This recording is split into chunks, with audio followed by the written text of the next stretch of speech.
Welcome, ladies and gentlemen, to another edition of Seeing Beyond and Through with Monty. Right before you, it's something that I saw that I found very disturbing.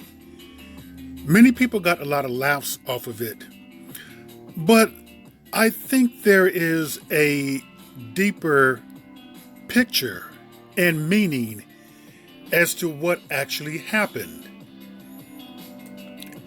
And before I go any further, I want you to see what I'm talking about.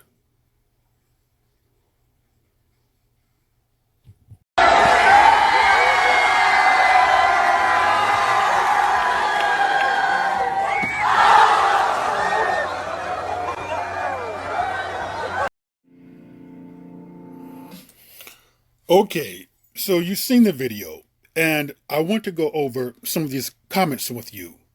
Like, and you're the only black one, not a black person in sight. He had to be adopted by a white parents. I've watched this like 60 plus times and can't stop. Okay, laughing. The only black clown in the gang. Yeah, we seen that one already. Why the black guy gotta be the dummy? Shaking my head. So I want to get into something deeper with this because as I had watched this, it reminded me of a scenarios in which I have seen many a times where you have a token black person in a sea of white people.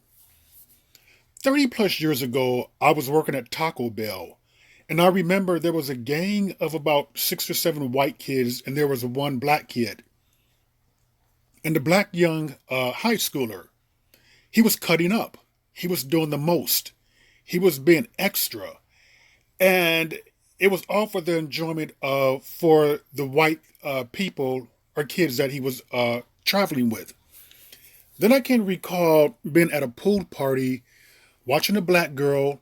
She was with, again, a gang of white people. She was the only black one there. She was serving beer. And it was almost like she was being very extra with, you want a beer? You want a beer? You want a beer? Like she was a maid or something. And I'm saying that to say this.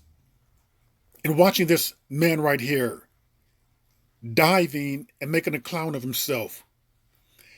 Many times, black people do that to be the focus of attention, to be the clown, to get the laughs.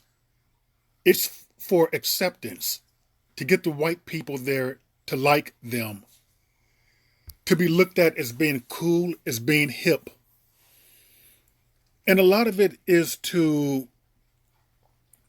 I guess, balance or offset the fact that they are the only black there. It's a form of like insecurity that's masked in confidence and putting on an act. The insecurity again comes from because they are the only black there. So if you have to go this far to make people like you, to get laughs, to be the center of attention, it's not really worth it. Because as I've stated before, this stems to me, I believe, from insecurity. Some of you may think that I'm reaching with this. That's fine. But I don't. I've seen it too many times before. Growing up in a predominantly, I would say going to school rather, in a predominantly white area, junior high, high school, college, and I've seen black people who are mainly friends with whites do things like this. Not necessarily diving in a pool, but having the need to bring attention to themselves for laughs, for applause, for acceptance by these white people. Because it's something that they need. I believe they realize that there's no other blacks in sight. So they have to overcompensate. And they overcompensate by putting themselves first and foremost. It's really a shame that blacks like this have to do that. Because at the end of the day, he made himself look like a clown. The very thing that he was trying to achieve, acceptance, being cool, being hip, the center of attention, it backfired big time. This is probably going to go viral. And that foolish act that he did is just out there. And let me just tell you something else. You being the center of attention, you're trying to be hip, you're trying to get people's acceptance, you're trying to get people to like you, it's not going to work.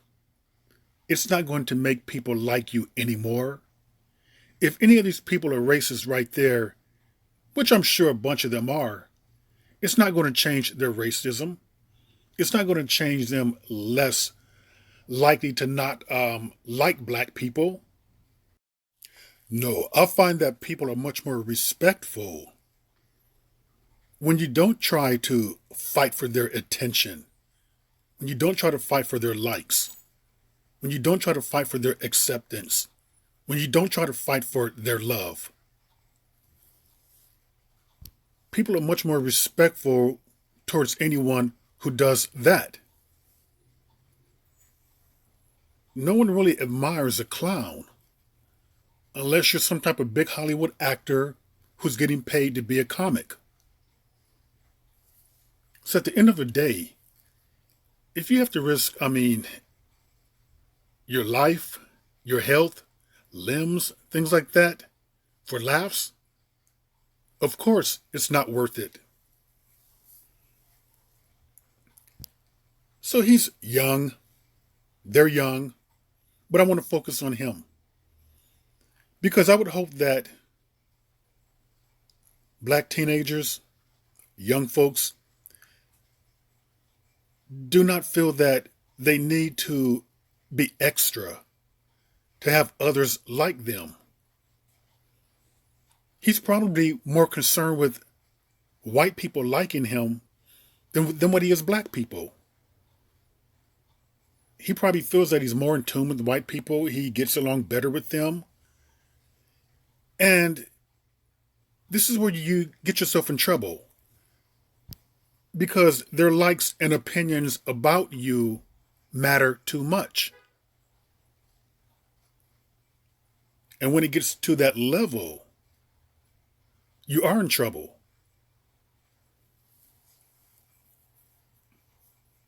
So hopefully he'll wake up. And hopefully others who are where he's at will wake up also and realize that it's not that important. It shouldn't be that important to try to extend yourself, to be the butt of jokes, to be a class clown, to look for validation and the need to be liked by others, particularly others who are not of your race. This is not about hatred or anything like that.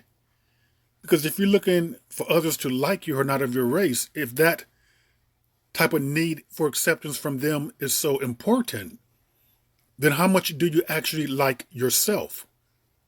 And how much do you actually like people who are like you? That's just something to think about.